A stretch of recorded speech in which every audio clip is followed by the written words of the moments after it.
Hello and welcome to Hill Top Terebi. In this video I'll be giving my thoughts on what we've seen so far of Sonic Frontiers. At the time of recording, in early June 2022, we've had 3 gameplay videos released so far, a short preview on the Sonic social media channels, and 2 longer videos released via IGN, one covering Sonic's new moveset and another covering the game's combat mechanics. And we have a lot more to come on this game from IGN later this month. In this video we'll go into the positives and negatives of what we've seen so far, and I'll share some theories I have regarding what is happening. Before we begin, if you're new here, please consider subscribing for weekly, high-quality Sonic and Sega videos. And if you enjoy the video, please hit that like button. And if the response to this is positive, I'll put out more content like this more often, so let me know. It won't replace the other stuff I do, but maybe it'll go out in addition. Anyway, let's begin. Ever since Frontiers was announced and Sega made it clear that they'd wanted to put more time and money into creating a high-budget, AAA Sonic title, I was buzzed.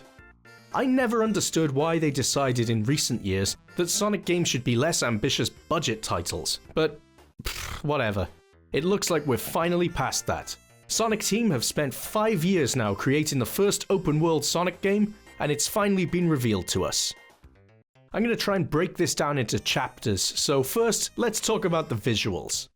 From the initial CGI trailer a year ago, I was quite excited by some of what I was seeing. Like, this stuff here kind of reminds me of the Mystic Ruins and Lost World stage from Sonic Adventure. If this game matched the tone of Sonic Adventure, we were onto a winner in my eyes. But then we see Sonic, and he's running through some super realistic forest and... to me this was already a small red flag. Not a deal breaker, of course, just personal preference. I never felt Sonic worked in a realistic setting outside of the movies. And as more and more footage has been revealed, it's pretty much reinforced that viewpoint for me. Visually, the game looks really nice, but Sonic doesn't look like he belongs in this world to me. In fact, nothing about any of this says Sonic the Hedgehog to me. Where are all the loops and the Sonic stuff we'd expect to see across the horizon of an open-world Sonic game? Graphically, however, it looks very nice, and if this is the art style they've settled on, then fine. It's not a deal breaker for me, like I said.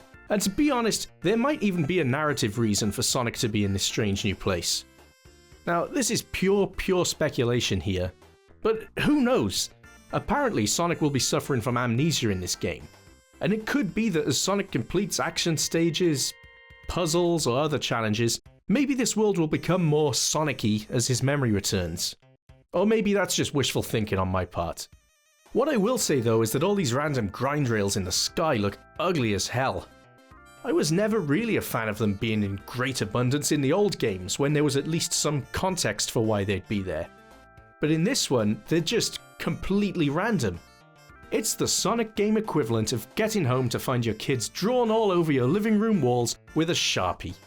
By the way, I know some people will say we've had Sonic in a realistic setting before, and people haven't complained about it, for example, Sonic Adventure 1, but even that always felt like a stylized world to me. Whether it was because of the hardware limitations of the Dreamcast or not, Sonic and the gang do not look out of place in this setting. It's just my opinion, but he does look kind of out of place here. Again, not a deal breaker. Let's talk story for a moment. We know nothing about the story at this point, although we probably will do in a few days' time, meaning this video will age like milk. But what we do know is that it's being written by Ian Flynn, the lead writer of the IDW comic series, Sonic Origins, and the Sonic Encyclopedia. I think Ian Flynn is great, so I'm absolutely confident we'll be getting a much better story this time round. Whatever it is, I'm expecting it to be good. One of the areas that surprised me most so far is the performance of the game in what we've been shown. Now, I know it's 5 or 6 months out yet, and there will obviously be visual improvements and polish prior to release, but I was very surprised that the footage they've shown so far has so much pop-in and textures just loading in. It is constantly happening throughout the gameplay we've seen. I just figured they'd have this running on a top-end PC so it looked the best it could possibly look. But as it currently stands, it looks like Sonic Team still have a lot of work ahead of them in this area. And based on what we've seen, I can't begin to imagine what this would run like on a Nintendo Switch. not without extreme graphical downgrades. I also feel Sonic's animation is very wooden in some of what we've seen. I know some people don't like the Sonic model in the game or the quill length and so on, but honestly, I have no problem with any of that. It's more the animation itself. Like, these tricks look naff to me. And this weird kick thing is literally just a static pose spinning round. It looks really stupid. In this shot, where he's walking, the speed of his feet don't match the speed he's moving. Hopefully a lot of this stuff is temporary and can be fixed. I'm just surprised it's being shown off in this state. I just hope in the finished game all of this is fixed. Sonic's moveset. From the footage we've seen then, it looks like this is still Sonic Forces, Generations, etc. The boost moveset for most part, with the addition of a few new abilities. I thought that Iizuka had been saying in interviews that they were moving away from that to a new style of Sonic gameplay for the next 10 years or so. Maybe not? It looks to me like Boost Sonic is staying, but with the boosting reduced and some new skills added, such as running on specific walls, climbing, and being able to walk when more careful precision is needed. But one of the areas that is very different is the combat. From what we've seen so far, we're not just going to be spamming the homing attack button in this game, at least not in the open zone sections we've seen so far. I quite like some of these moves, especially this one where you draw a line around the enemies. I think this mad kick thing is cool too. This seems to be a fair bit of variety, more so than we've ever had in the past, outside of the Werehog. The only downside here to me is that a lot of these enemies look like they have way too much health. Like, fighting these weird things looks like it gets tedious fast. You know, you discover the technique to beat them and great, but then you've got to do it over and over again to win. It looks like a bit of a chore. So let's talk about the general gameplay we've seen so far.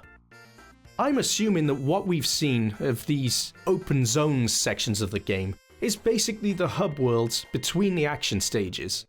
We know from leaks that there are apparently Generations-style action stages in the game, so I guess that these open zone parts are basically your station squares or your mystic ruins of Sonic Frontiers, albeit on a much larger scale. And I think this looks fun. Exploring, finding puzzles, unlocking new routes, and collecting what I assume is EXP and fruit, which to me alludes to a skill tree and a Chow Garden. Surely that's what this fruit's for. And these weird purple coins look Chow-esque too. Or maybe I'm just setting myself up for disappointment. I just hope this open zone isn't too automated. For example, jump on spring, spring sends you to rail, rail sends you to another spring, which sends you to a ring, which shoots you to the top of a tower, while you're sat there looking at Morbius memes on your phone. Conclusion. I know many people are looking at this game and expecting bad things from what we've seen so far, and I do get it, but honestly, I'm staying hopeful. Maybe I'm wrong, but I don't think we've seen that much of it yet. The action stages are going to be hugely important to me, assuming they exist. I've got to praise Sonic Team for the ambition with this one. I love the idea of a Sonic game on an epic scale with a skill tree, and I do think there's going to be a narrative reason for why this world is so empty at the beginning of the game. And I should point out the IGN guy does say in the video that this is at the beginning of Sonic's adventure. So I assume more and more of it will open up as puzzles are completed and more things will appear in the world. Or maybe I am once again being naive and giving Sonic Team too much credit. I really like the music, by the way. I know it's weirdly mellow and quiet, but if I had to guess, this is just going to be some piano version of a Crush 40 song that's going to serve as the main theme of the game. Which brings me on to another point. I think this is a stupid way to reveal your new game. Hey, let's make it look boring and empty, and then explain why later. Surely, the logical way to do this would be to give us an epic trailer first, then subsequent videos focusing on specific areas. Would that not make a million times more sense? We'll see what happens throughout the rest of the month of June 2022.